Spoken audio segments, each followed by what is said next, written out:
After my fantastic, well in some phases troubled first experience with the Trade series through the first Cold Steel game, I still felt like taking a break from the franchise before starting the sequel earlier this year. And while this game still had some things that didn't click with me, it was much more pleasant than Cold Steel 1. Which for one is because of the experiences from the first game. So I knew how to position my party and what equipment and tactics worked well. Further, I felt like the boss fights were much more balanced this time, and only one of them spammed a status effect. Which doesn't mean that it is much easier in general. Some bosses, especially later on, took me some retries. But I never felt like I was simply running into a wall. However, Cold Steel 2 was definitely not only an improvement, because the pacing of the first like 20 hours was enough to not make me want to continue the game a few times. And if the world and the gameplay weren't interesting enough to carry me through the first 1.5 chapters of the game, the series might have lost me entirely here, but more on that later in the story section. But before that, let me tell you a bit about the gameplay, which is pretty much a refined version of the last games. So the gameplay itself is mainly divided into two parts, the combat and the exploration. The exploration part actually got expanded a lot, because instead of going on field studies like in Cold Steel 1, you will travel much more around the continent with the help of the airship you will get early on. Further, this time instead of just having to walk everywhere in the places you travel to, you can use the so-called orbital bike anywhere you like.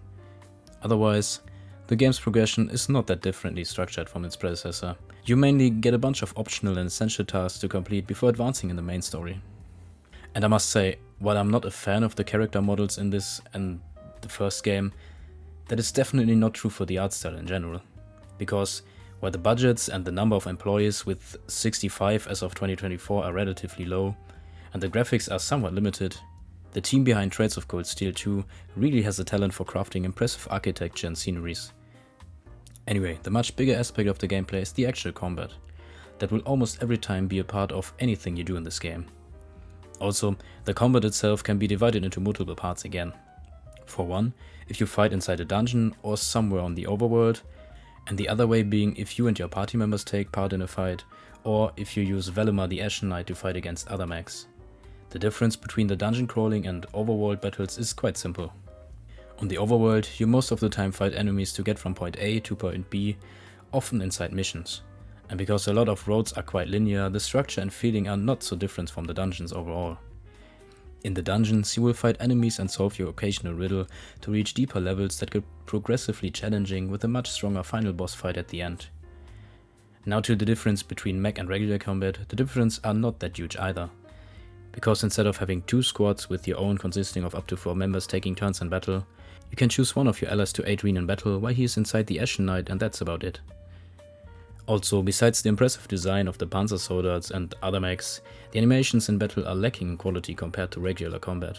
Which is not too surprising if you keep in mind the game's budget and that mech battles make up like 5% of the encounters overall. Anyway, before throwing some fists with any form of evil in the Erebonian Empire, you can and should do a few things to be perfectly prepared for battle. First, you should make sure to stock up on items to keep your party in shape, like healing potions or items to cancel out status effects. Next, you should take a look at your equipment, which once again consists of 2 pieces of armor, 2 accessories and the character-specific weapon. And finally, you can customize your augment with a variety of quads with many different effects, ranging from simply giving a stat boost to enabling a character to use powerful arts like Cross Crusade for example. And unlike in the first Cold Steel game, you can also upgrade the slots for the quads themselves, and at some point create massive quads for the Ashen Knight as well. So, now after you selected your party's formation and decided on who to pair for the combat links, you can actually take a turn. And here, again, not much has changed. You can try to flee, you can move, you can use an item, you can cast arts using EP, you can use a basic attack or a craft. Or if you have at least 100 combat points, you can use an S-craft. The only addition is the overdrive, that you can trigger if a bar is filled up through performing actions during combat.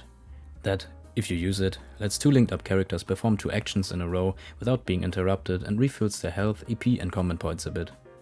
And besides some minigames like fishing, that's pretty much all there is to know about the gameplay. Now before we come to the story section, I want to give you the chance to skip to the timestamp shown on the screen right now.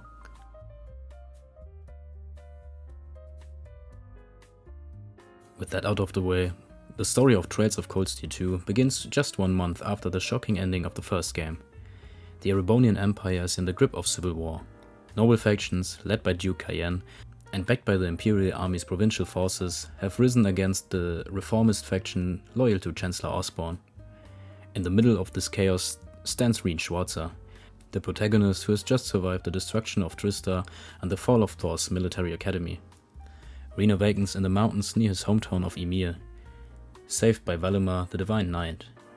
He's nursed back to health by his sister Elise and the family butler. Determined to regroup with Class 7, Reen sets off with the goal of bringing his friends back together. Along the way, he learns that the Noble Alliance has gained the upper hand in the war, thanks to their military might and mysterious allies. As Reen travels, he reunites with each member of Class 7, Elisa, Elliot, Laura, Juices, Machias, Emma, Fee, Gaius and Milliam. Each has been fighting their own battles or surviving in hiding. Together, they reform Class 7 as an independent force, not officially aligned with either side of the war, but devoted to protecting the people caught in the middle. And while it was nice to reunite with everyone you got to know in the first game, because this part took like 20 hours, I had to drop this game for a while a few times. Anyway, the group travels across Erebonia, helping towns under siege, liberating occupied regions and uncovering conspiracies. They face off against the Noble Alliance key military leaders known as the Ironbloods, while also encountering the mysterious organization controlling the events from the shadows called Ouroboros. The war is not just a clash of armies. Juices, for example, must confront the corruption of his family, the Alberia household, and Machias struggles with his hatred of nobles while fighting besides them. Reen wrestles with his own destiny as the Awakener of Valimar, caught in the ancient conflict between Divine Knights. Tensions rise even further when Crow Armbrust, Reen's former friend and classmate, reappears as the Awakener of the Azure Knight. Despite overwhelming odds, Class 7 earns victories across the Empire. They free towns, defend civilians, and weaken the control of the Noble Alliance. Reen's bond with Valimar grows stronger, allowing him to fight Crow on equal terms in Divine Knight battles. Eventually, the Civil War climaxes in a final battle at the Noble Alliance's stronghold. The Imperial Army's loyalist forces push back, and the Alliance begins to crumble. Class 7 confronts Duke Cayenne, the mastermind behind much of the chaos, and puts an end to his ambitions. However, Crow doesn't change his mind until the very end, and in a final duel between Reen and Crow, Reen emerges victorious. Just when the war seems resolved, an even greater twist occurs. Chancellor Osborne, long thought to be assassinated at the end of the first game, returns alive. His survival shocks everyone and casts doubt on everything that has happened. The Civil War, the alliances, and even Crow's motivations are revealed to have been part of Osborne's grand plan. On top of that, Crow dies from a wound he got in the final fight, and Osborne reveals he is Reen's real father. And I sadly must say, I really started to dislike Reen throughout the second game. He seemed just way too nice, especially towards Crow, a guy he knew for a year at max, that started a civil war, tried to assassinate the Chancellor, and tried to kill Reen as well. And he still wants to be best friends with him.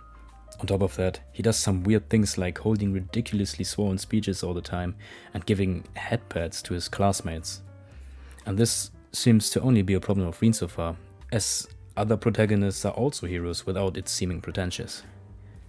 But that might just be me, so if you played this game, feel free to share your opinion down below. Anyway, the war ends not with the triumph of one side, but with Osborne gaining power over the Empire like never before. In the aftermath, Reen and Class 7 find themselves both victorious and uncertain. The Civil War is over, but Erebonia is more unstable than ever. Ouroboros still moves in the shadows, and Reen's destiny as Valimar's Awakener is far from complete. The prologue of the game then ties the Cold Steel games and the previous arc together by showing Erebonia's invasion of the Crossbow State. Here, Reen's role in the war is teased, showing him seemingly working for the Erebonian military. First of all, welcome back to everyone skipping the story section. While the second Cold Steel game takes its time to get going, the story and the gameplay were what kept me engaged.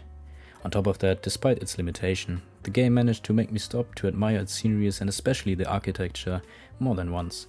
And if you combine that with the ending that, despite not having an actual cliffhanger like Cold Steel 1, made me want to know what happens next, I can definitely recommend Traits of Cold Steel 2 despite its issues, especially if you value meaningful characters and detailed world building.